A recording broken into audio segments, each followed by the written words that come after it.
Journée internationale de l'alphabétisation, édition 2024, un tremplin pour les langues nationales.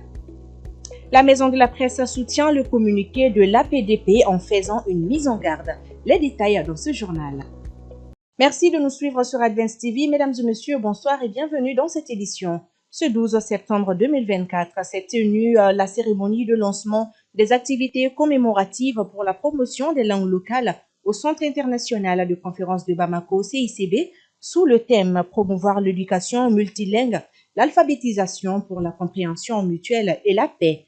C'était présidé par le Premier ministre Dr Shogel Kokala Maïga. Issa Sissé pour le reportage. Promouvoir l'éducation multilingue, l'alphabétisation pour la compréhension mutuelle et la paix est le thème retenu pour cette énième édition de la Journée internationale de l'alphabétisation. Pour M. Sissavané, ministre de l'Éducation de base, la promotion des langues nationales doit faire l'objet d'un plaidoyer pour de meilleurs programmes d'alphabétisation. L'alphabétisation, faut-il le répéter, est un moyen efficace de lutte contre l'insécurité et l'enrôlement des enfants, des jeunes, des adultes non scolarisés ou déscolarisés. Ils sont d'autant plus fragiles qu'ils n'ont pas connu le chemin de l'école. Monsieur le Premier ministre et chers invités, pour atteindre ces objectifs qui sont les nôtres, nous devons multiplier les programmes d'alphabétisation et d'éducation non formelle, mettre l'accent sur la promotion des langues nationales, des langues officielles. Cette journée a également mis à profit pour honorer certains enseignants pour leur contribution au développement et à la promotion des langues nationales et l'éducation de base au Mali. Très ravie, je suis très contente. Les mots même me manquent. Je ne m'attendais pas à ça, mais ça ne m'a pas surpris aussi. Parce que c'est le travail qui donne tout ça. Et les femmes qui enseignent la langue Bamananka, nous attendons cette journée avec patience. Parce que c'est la journée où on peut évoquer tout ce que nous avons sur notre cœur. Le Premier ministre, Dr Shogel Kokala Maïga, a particulièrement salué l'effort des femmes dans l'éducation. En Afrique, l'alphabétisation est une vraie problématique pour les dirigeants.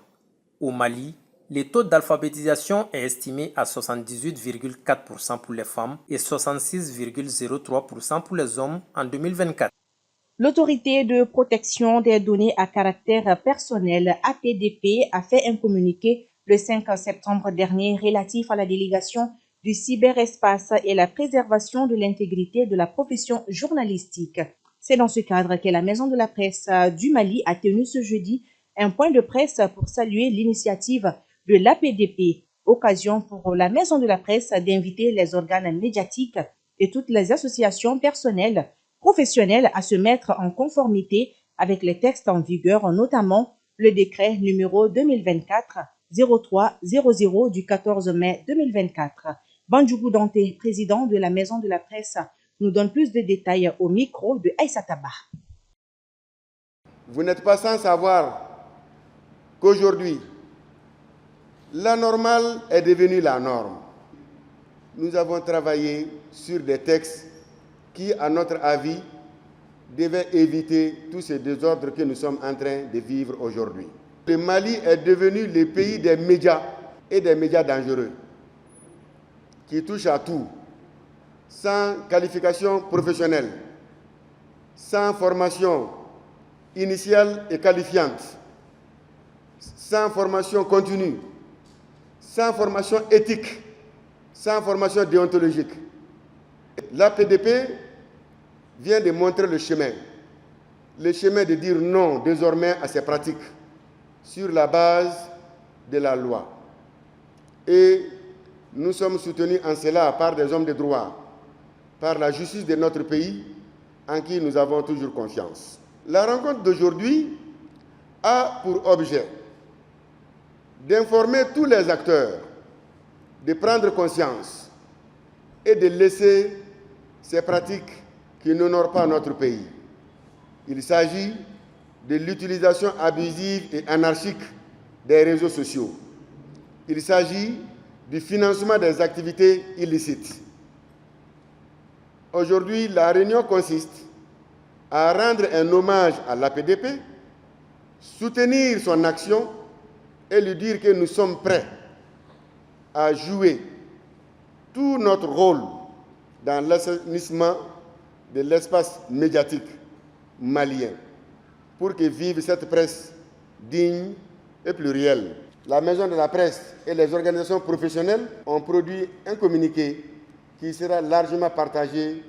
Les indemnités et autres avantages accordés aux présidents des institutions et aux anciens ministres sont au cœur de la polémique. Si certains estiment leur bien fondé, d'autres les voient sous un angle différent. Fousséni Sissoko. Imaginez un président de parlement, imaginez un premier ministre. Voici quand même deux personnalités qui, pendant leur fonction, vont devoir gérer des questions importantes de la vie de la nation. Et donc vouloir mettre ces personnalités à l'abri du besoin le restant de leur vie me semble quelque chose de très positif. Si l'État peut vraiment supporter les coûts, de les prendre en charge, en tout cas à certains niveaux, pour les mettre à l'abri de certains besoins, parce que le besoin peut amener l'être humain à tous les extrêmes. Et donc vouloir les mettre à l'abri du besoin me paraît important, me paraît bien. Et propre à nos coutumes, à nos valeurs. Parce que ce qui se passe au Mali, c'est qu'on vient pour servir. Donc ces privilèges-là, normalement, doivent être considérés comme des avantages. Normalement, quand on finit avec le travail ou bien avec les fonctions qui ont été confiées, ces privilèges-là, on peut les accorder un certain moment pour que l'image que la personne garde ne soit pas suffisamment gâtée socialement. Mais en tant que citoyen, il faut considérer que ça, c'est une subvention. On ne doit pas être indéfiniment au crochet de l'État. À un moment donné, il faut savoir voler de ses propres ailes. Moi, je considère ces privilèges comme étant des subventions. Normalement, au bout de 3 à 5 ans, normalement, on doit arrêter avec ça. Parce que vous ne verrez pas un responsable d'institution ou bien un ministre au Mali qui soit en location, qui n'a pas de véhicule, qui n'a pas de champ. Rarement, c'est très rare de voir quelqu'un au Mali qui a servi à des hautes fonctions comme ça, qui soit malheureux. Dans un pays normal, lorsque les gens servent l'État à un certain niveau, c'est normal que des primes, des avantages soient accordés. Mais dans un contexte de crise, je pense que c'est l'État qui doit aussi réfléchir s'il faut les supprimer ou bien s'il faut les réduire.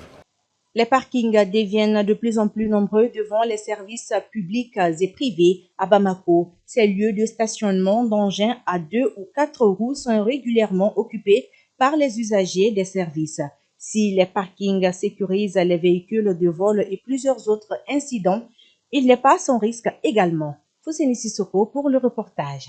La gestion de ces parkings n'est souvent ni sous la responsabilité des services agençants, ni celle de la mairie. En réalité, elle est généralement assurée par les entreprises privées avec des accords établis entre la direction des lieux concernés et les gérants des parkings. En 2007,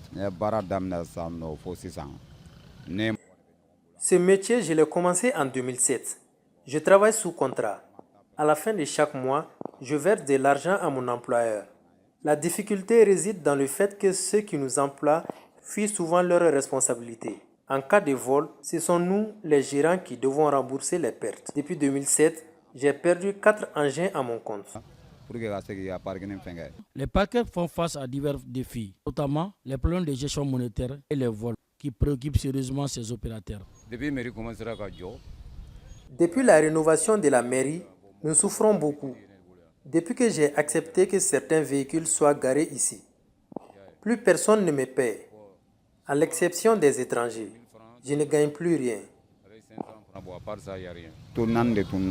En plus des vols, nous faisons face au comportement problématique de certains clients. Dans de nombreux parkings, les tarifs pour les motos est de 200 francs, tandis que j'ai choisi de le fixer à 100 francs. Cependant, à cause des problèmes de monnaie, beaucoup de clients repartent avec mon argent. Pour assainir ce secteur, les autorités municipales procèdent avec délivrance d'autorisation. Le parking de la commune 6 précisément bénéficie d'une autorisation de la mairie. Donc on ne peut pas s'ériger en parking sans passer par la mairie. Voilà, s'il y a des parkings moto, des parkings auto, Donc tous ceux qui en réalité n'ont pas une autorisation de la mairie sont considérés comme des parkings clandestins. En plus des difficultés de gestion, il est important de noter l'organisation défaillante du secteur. Les tarifs appliqués par les agents de stationnement restent souvent figés indépendamment de la durée de stationnement, qui impacte considérablement la rentabilité du secteur. Opposé à la surprenante formation du Rwanda pour le compte des quarts de finale de la FIBA Afrobasket U18 Women, le Mali a validé son ticket pour les demi-finales en battant le Rwanda sur le score de 86 à 57. En demi-finale, elles seront opposées au Cameroun. Kajatou Bakayoko nous donne plus de détails. Vainqueur de 4 des 5 dernières éditions du tournoi, le Mali n'a pas eu beaucoup de mal à se qualifier pour les quarts de finale lors de la phase de groupe. En tant qu'équipe relativement plus compétitive que la plupart de ses adversaires précédents, le Rwanda représentait un nouveau défi pour le Mali, même si les Maliennes restent favorites, surtout après leur performance en phase de poule. Dans cette confrontation opposant les Maliennes aux Rwandaises, les Oglan basketteuses auront le dernier mot et s'imposent ainsi, validant leur ticket pour les demi-finales. Invaincue dans la phase de groupe avec un score de 3-0, l'Égypte doit trouver un plan pour battre le Nigeria pour la deuxième fois d'affilée. Les Égyptiennes ont battu le Nigeria 72-60 lors de leur première rencontre à Pretoria la semaine dernière. Malheureusement, cette fois-ci, le Nigeria revient avec d'autres intentions. Et comme il fallait s'y attendre, elles viennent à bout des Égyptiennes avec plus de 10 points d'écart, 66 à 51. Après l'Égypte, c'était au tour de la Tunisie d'affronter l'Ouganda pour une place dans les derniers carrés. Les Tunisiennes ayant validé tous leurs matchs lors des phases de groupe, comme le Mali et l'Égypte, ont été défaites par l'Ouganda sur le score de 69 à 53. Pour sa première participation à cette compétition, les Camerounaises continuent d'impressionner. Après sa qualification pour les quarts de finale, elles étaient opposées à la séduisante et expérimentée formation angolaise. Bien que difficile et tendue jusqu'au bout, les Camerounaises créent la sensation en éliminant l'Angola sur le score de 65 à 63, soit un panier d'écart. En demi-finale, prévu pour ce vendredi 13 septembre 2024, elles promettent des duels alléchants. En première ère, ce sera le duel des extrêmes entre le Mali, tenant du titre et 8 fois vainqueur de la compétition, face au Cameroun. Mais la méfiance devra être de mise pour les Maliennes afin d'aller décrocher une nouvelle finale. Pour la seconde affiche, le choc des titans sera au rendez-vous entre le Nigeria face à l'Ouganda. Bien vrai que les Nigériennes ont tendance à dominer les débats, cette demi-finale sera étincelante. À présent, place à la page internationale commentée par Astansou. Le drame au large de Bourg sur la petite côte du Sénégal a atteint une ampleur tragique avec le repêchage de 39 corps pour le naufrage d'une pirogue transportant les migrants le dimanche 8 septembre 2024. Alors que les opérations de sauvetage orchestrées par le Marine nationale sénégalaise avec l'aide d'un avion de patrouille maritime espagnol ont permis de retrouver 4 rescapés, un nombre indéterminé de passagers demeure porté disparu. 3 jours après cette tragédie, le président Bassirou Diomaye Faye, en visite à Bourg, a exprimé une immense tristesse et a promis une traque sans répit des réseaux de migration clandestine tout en affirmant que le gouvernement sénégalais assumera entièrement la responsabilité de cette crise. Dans une décision surprise, le président de la Guinée-Bissau, Oumarou Sissoko Embello, a déclaré qu'il n'avait pas l'intention de se représenter à la présidentielle du pays à la fin de son mandat l'année prochaine. Son refus de se représenter a surpris ses partisans qui ont déjà créé un groupe d'initiative pour soutenir sa candidature à la prochaine élection présidentielle. Le président avait déclaré la veille de cette déclaration qu'il était opposé à ce que certains de ses adversaires politiques prennent la tête de l'État après lui. La dernière élection présidentielle a eu lieu en Guinée-Bissau en septembre 2019. À Maiduguri, dans le nord-est du Nigeria, une inondation monstre a fait plusieurs morts et détruit des milliers de maisons selon les autorités. Dans certains quartiers de la capitale de l'État de Borno, seules quelques toitures émergeaient des eaux mardi.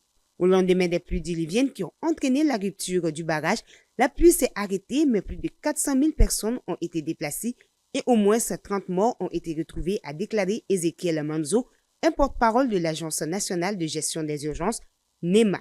Des milliers de maisons ont par ailleurs été submergées par la rapide montée des eaux provoquée par la rupture du barrage à Dalo sur la rivière de Nagada à 20 km au sud du Maiduguri. Et voilà, mesdames et messieurs, merci de votre constante fidélité. C'est tout pour ce journal. À très bientôt sur Advance TV.